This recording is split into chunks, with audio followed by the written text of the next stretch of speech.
చలికాలంలో వేడి వేడి ఆనపకాయ పప్పు ఇలా అన్నంలో వేసి తింటే ఉంటుందండి సూపర్.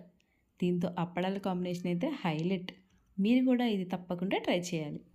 ఆనపకాయ అరగంట సేపు నానబెట్టి ఉంచుకున్న కందిపప్పులో కాస్త పసుపు వేసి 3-4 విజిల్స్ వచ్చిన తర్వాత పప్పులో కాస్త వాటర్ వేసి పక్కన పెట్టి ఉంచాలి. కళాయిలో సరిపడే ఆయిల్ వేసి జీలకర్ర, ఆవాలు, వెల్లుల్లి, ఎండుమిర్చి, కరివేపాకు ఇవి కాస్త వేగనిచ్చిన తర్వాత కట్ చేసి పెట్టుకున్న ఆనపకాయ ముక్కల్ని ఇందులో వేసి ఒక 5 నిమిషాల పాటు ఉడకనిచ్చిన తర్వాత పసుపు, సాల్ట్, కారం, సాంబార్ పౌడర్ యాడ్ చేసుకుంటే చాలా బాగుంటుందండి.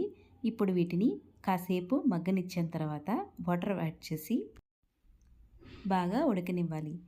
ఇది ఉడికిన తర్వాత మనం పప్పు కూడా ఇందులో యాడ్ చేసుకోండి. తర్వాత ఇందులో మంచి టేస్ట్ రావడం కోసం చింతపండు జ్యూస్ కూడా యాడ్ చేసుకోండి. చాలా బాగుంటుంది, మంచి ఫ్లేవర్ కూడా ఉంటుంది. ఇప్పుడు దీన్ని సిమ్లోనే బాగా మరగనివ్వాలి. ఆ తర్వాత కొత్తిమీరతో గార్నిష్ చేసుకుంటే ఎంతో రుచికరమైన పప్పు ఆనపకాయ రెడీ. ఇది రైస్లో వేడివేడిగా వేసుకొని తింటే సూపర్గా ఉంటుంది.